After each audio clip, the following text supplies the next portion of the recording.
السلام علیکم۔ قرآن شریف کی آیت اور وہ کون سا کلمہ ہے جو انسان اپنے حالات، اپنی پریشانیاں سب کچھ خدا پہ چھوڑ دیتا ہے؟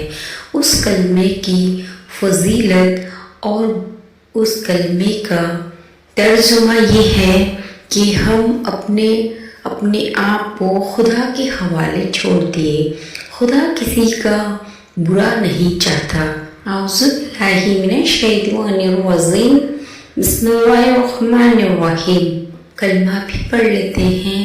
لا حول ولا قوت الا باللہ العلی العظیم۔ جو بندے صبر کرنے والے ہیں اور صرف اللہ پہ یقین رکھنے والے ہیں، وہ یہ کلمہ دن میں کبھی بھی کسی بھی فرض نمازوں کے بعد پڑھیں تو اللہ اس کی دعائیں ایسے سنتا ہے جیسے کوئی بچے کی فرمائش ماں باپ سنتے ہیں، جیسے کوئی چھوٹے بچے کی خواہشیں اللہ ایسے سنتا ہے۔ خواہشیں پوری کرنا اللہ کے ذمے میں ہے، تو اللہ پہ یقین رکھیے۔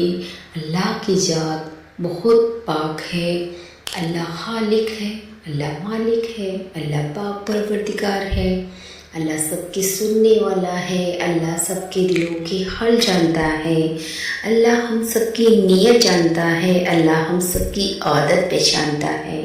میں ہر بار یہ آپ سے کہتی ہوں کہ اللہ خالق ہے، اللہ مالک ہے، اللہ پاک پروردگار ہے۔ ہم اپنی پریشانیاں اگر صرف خدا کو سنائیں تو خدا کسی اور کے آگے ہمیں جھکنے کے لائق نہیں بنائے گا۔ اللہ ہماری پریشانیاں ایسے ختم کر دے گا کہ کبھی ہوئی نہیں تھی۔ ہم صرف اللہ پہ یقین رکھیں، 5 وقت کی نمازیں پڑھیں اور قرآن پاک پڑھیں، فجر کی نماز کے وقت قرآن پاک پڑھیں، اور تہجد کی نماز پڑھنے کی ضرور کوشش کریں۔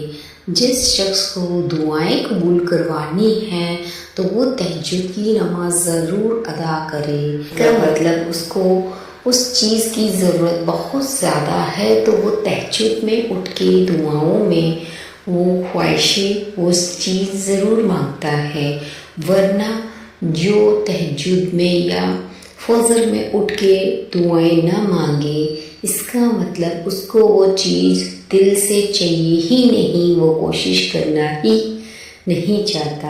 عشاء تو وہ پڑھ ہی لے گا، جو فجر اور تہجد پڑھے گا وہ عشاء تو ضرور ادا کر ہی لے گا۔ تو ہم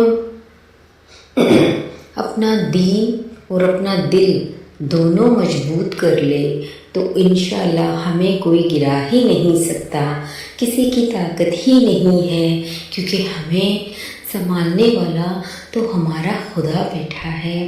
ہمارا خدا ہے جو ہمیں سامنے اور پیچھے دونوں طرف پروٹیکٹ کرتا ہے۔ آپ کی ذات پہ پورا بھروسہ رکھیں اور دین میں اپنے بچوں کو، اپنے شوہر کو، اپنی بیوی کو، اپنے ماں باپ کو، اپنے بہن بھائیوں کو، سب کو دین زیادہ سے زیادہ سکھانے کی کوشش کیجیے اور زیادہ سے زیادہ قرآن کی آیتیں پڑھوانے کی کوشش کیجیے۔ قرآن شریف پڑھنے والوں کو اللہ نے بہت زیادہ انعام عطا کیا ہے۔ قرآن شریف حفظ کرنے والے کو، کیا آپ کو پتہ ہے قرآن شریف حفظ کرنے والوں کو اللہ پاک ان کے بچوں کے ماں باپ کو روز قیامت کے دن تاج پہنایا جائے گا؟ جو قرآن حفظ کریں گے، 3 ایسے فائدے ہیں کہ جو شخص قرآن حفظ کرے گا اس کو اللہ پاک روز قیامت کے دن تاج پہنایا جائے گا، ساری مخلوقات کے سامنے تاج پہنایا جائے گا۔ اور جو بچے قرآن حفظ کریں گے ان کو بھی اور ان کے ماں باپ کو بھی اللہ پاک سب کے سامنے تاج پہنائے گا اور اعلیٰ سے اعلیٰ درجہ جنت میں عطا فرمائے گا۔ جنت میں ان کے ماں باپ، ان کا بڑا بھائی، سب کو جنت عطا شکریہ میرا ہوگی۔ وائس ویڈیو سننے کے لیے. Thanks for watching. Video share کر دے، لائک کر دے، سبسکرائب کر دے.